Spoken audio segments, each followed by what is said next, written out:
عورت کہانی کے اس سیگمنٹ میں آپ کو خوش آمدید۔ 70 کی دہائی تھی، کوئی آج کل والا پاکستان تو تھا نہیں۔ اس نے کراچی میں موجود امریکی لائبریری میں قدم رکھا اور پڑھنا شروع کر دیا۔ وہ پیاسا تھا اور علم پیتا چلا گیا۔ کچھ ہی سالوں میں انجینئرنگ میں ٹاپ کیا اور امریکہ چلا آیا۔ کام کام اور بس کام۔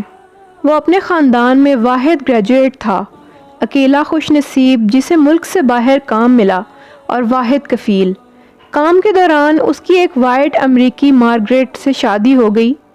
ترقی پر ترقی، اپنا گھر، اپنی گاڑی، بینک بیلنس، وہ منزلوں پر منزلیں طے کرتا چلا گیا۔ کافی سالوں بعد وہ آج اپنی بیوی کے ساتھ پاکستان لوٹا۔ سن 83 کا زمانہ تھا، سب لوگ خوب خوش ہوئے، مگر ایک ضروری کام سے کمپنی نے واپس بلا لیا۔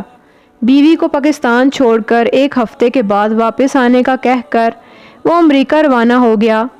26 گھنٹوں کے طویل سفر کے بعد اس نے رات کی تاریکی میں نیو یارک میں موجود اپنے گھر کا دروازہ کھولا اور بستر پر آ کر اوندھے منہ لیٹ گیا کہ صبح کام پر پہنچنا تھا۔ اس نے بمشکل 6 بجے کا الارم لگایا۔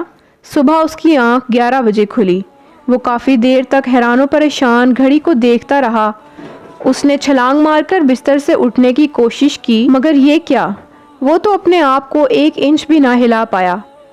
اس نے گھبراہٹ میں چیخنا چاہا، مگر کوئی آواز نہ نکل سکی۔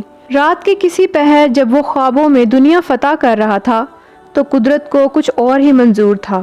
اسے فالج کا اٹیک ہوا اور صبح تک اس کا جسم، اس کا چہرہ اور تمام عضلات کسی بھی قسم کی حرکت سے معذور ہو چکے تھے۔ اس کا دماغ کچھ کام کر رہا تھا، مگر اسے بڑی مشکل پیش آ رہی تھی، یہ سوچتے ہوئے کہ وہ کون ہے، اس کا نام کیا ہے، بیوی، بچے، ماں باپ کون ہیں۔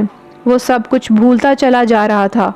یادداشت کا کھونا بالکل ایسا ہی ہے جیسے کوئی قسطوں میں خودکشی کرے۔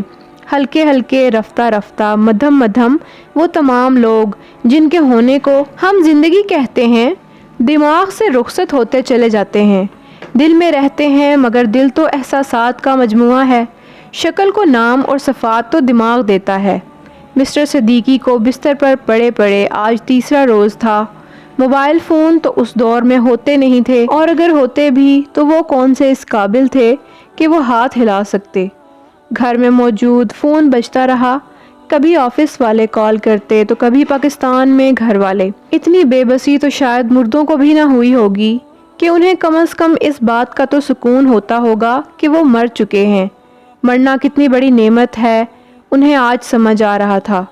4تھا دن، 5واں دن اور آج 6ٹھا دن۔ غلطی سے آج ڈاکیا دروازہ کھلا دیکھ کر مسٹر صدیقی کو ہیلو ہائے کرنے آ گیا کہ ان کے اخلاق اچھے تھے اور وہ ہمیشہ ڈاکیے کو دیکھتے تو حال احوال پوچھتے۔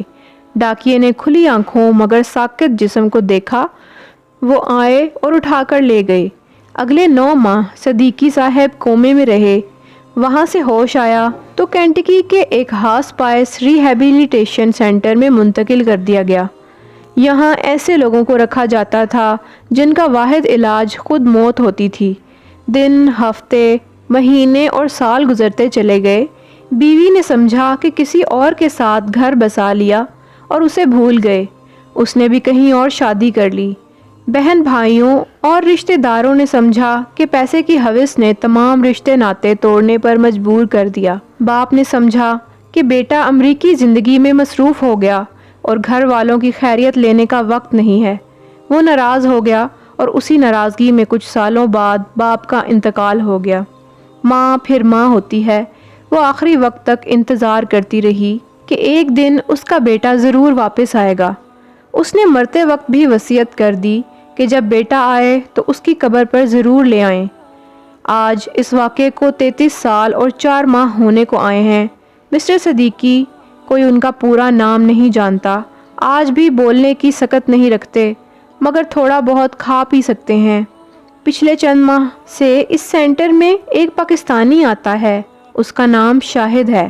شاہد انہیں دیکھتا تو اسے شک گزرتا کہ یہ پاکستانی ہیں، مگر ایک کلین شیو بوڑھے کو دیکھ کر اندازہ لگانا مشکل تھا۔ بول تو وہ سکتے نہیں تھے، مگر مسٹر شاہد کو ایک ترکیب سوجھی۔ وہ گھر سے پاکستانی چکن بریانی لے گئے